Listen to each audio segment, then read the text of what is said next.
Ada oknum Habib yang punya istri tapi malah ditelantarin. Emang iya? Gas gue bahas dalam 1 menit.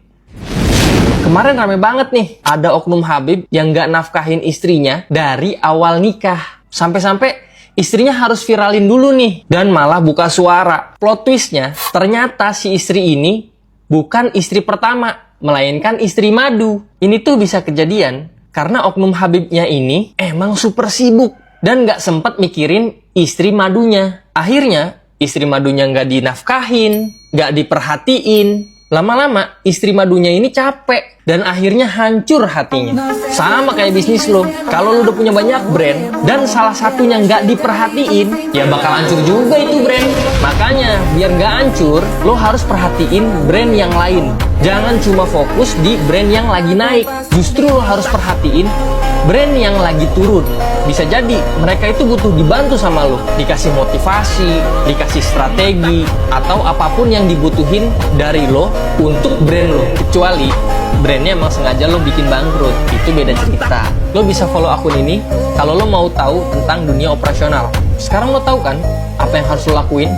Ada seorang Habib itu yang katanya beliau ini memiliki kebiasaan ketika keluar dari rumah, kemudian dia itu melewati jalan-jalan, bertemu dengan para wanita, itu dia akan meremas-remas puting susunya wanita itu, payudaranya itu, ya.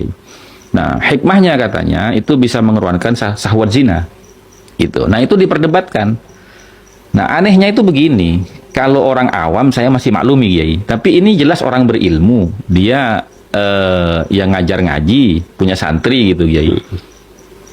Nah, untuk mencari pembenaran terhadap perilaku Habib yang tercatat dalam kitab Kunuz Sa'adah Al-Abadiyah itu, Kiai, itu dia membuat analogi yang tidak sejalan gitu, Kiai. Karena kan yang dianalogikan itu adalah perilaku Nabi Khidir di hadapan Nabi Musa ketika membunuh anak kecil dan merusak harta benda orang lain gitu, Kiai. Nah, ini kan saya kira kurang teliti dan kurang mendalam di dalam menyikapi. Karena ini kan kias ma'al farik, ya gitu. Iya. Lo Bungers, lo tahu nggak ada fakta sejarah ternyata Candi Borobudur dulu pernah dibom loh. Gila nggak itu? Nah, kejadiannya itu pada tahun 1985. Pantesan gue baru tahu ya, karena waktu itu gue belum diberanakin mak gue. Dan pelakunya itu ternyata Habib. Gila, gila. Emang beda ini ya kelompok ini. 2 orang Habib jadi tersangka, ada yang abang. Namanya itu Habib Hussein bin Alwi Al-Habsyi, terus sama Habib Abdul Qadir Ali Al-Habsyi.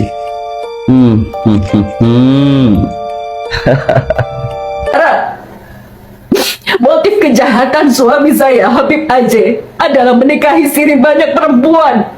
Motif kejahatannya adalah menikahi siri banyak perempuan sehingga dia aman dari jeratan hukum. Bagaimana nasib kami perempuan yang dinikahi siri yang mendapatkan banyak kekerasan, sementara niat kami sebagai perempuan adalah menjaga kesucian, menjalankan syariat Allah, menghindari zina. Kami menikah sah di hadapan Allah, tapi di mana negara melindungi kami yang mendapatkan kekerasan bertubi-tubi?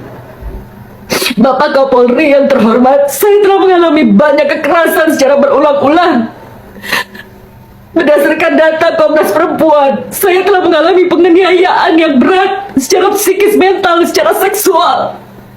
Saya memohon keadilan karena suami saya menggunakan identitas agama dengan mengaku-ngaku seorang Habib yang merasa dirinya mulia dan suci, lalu dia bisa menindas harkat martabat perempuan sesukanya.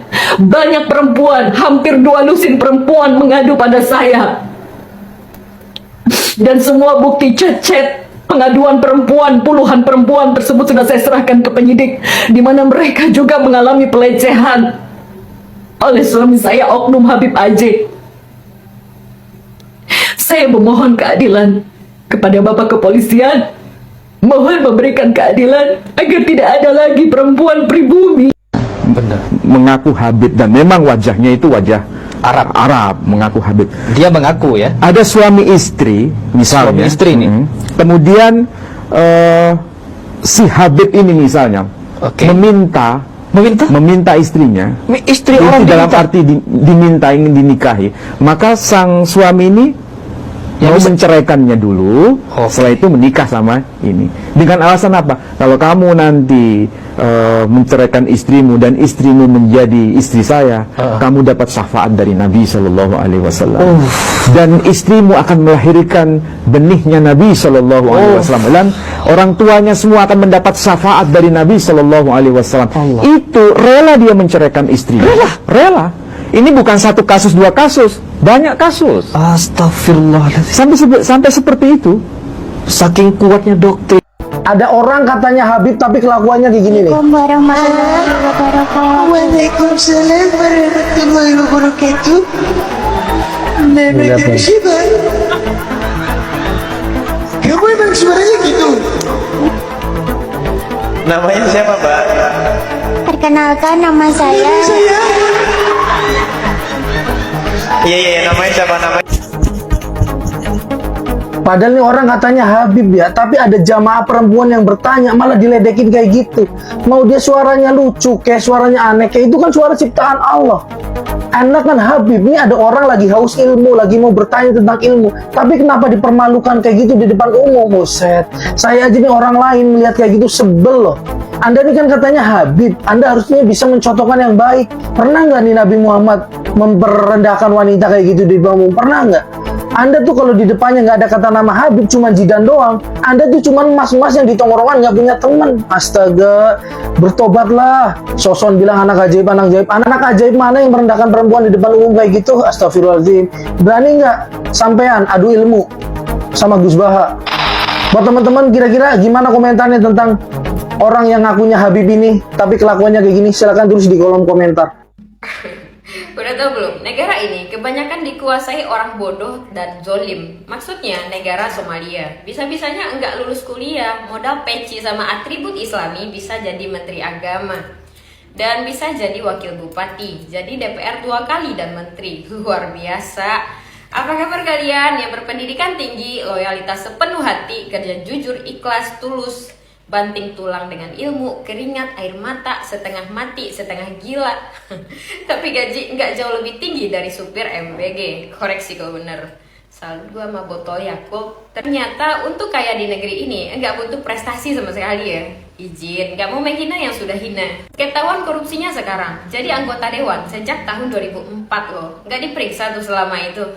Karena biasanya maling itu kan komplotan ya. Ternyata bukan negara yang melindungi kita sebagai warga negara, tapi kita sebagai warga negara yang harus melindungi diri dari negara. Koreksi kalau bener. Bilang gini gue dituduh provokator. Menteri Agama lulusan SMA, nggak berakhlak pula. Negara ini kebalik-balik ya. Yang berpendidikan padahal banyak loh, baik dan jujur, tapi kebanyakan berakhir jadi ojol. Hereh, ayo tebak-tebakan yuk. Hukuman si Yakult: A. Penjara 3 tahun, B. Penjara 5 tahun, C. Dibebaskan saja karena mungkin keadilan hanya di tangan Allah Subhanahu Wa Taala dan diampuni karena taat beragama, sopan, murah senyum, dan dapat remisi 11 kali.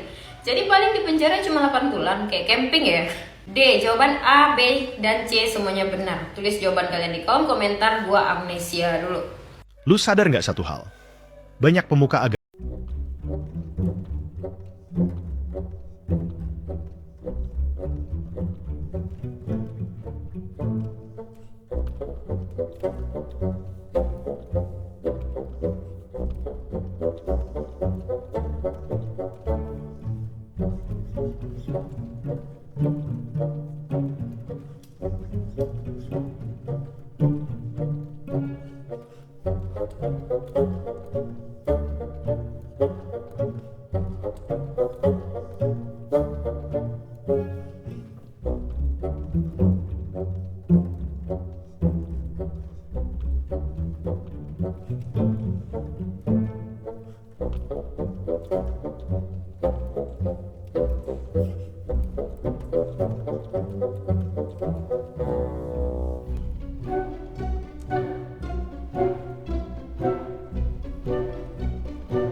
itu bukan karena lo sesat, itu karena otak lo lagi berhenti ditipu narasi.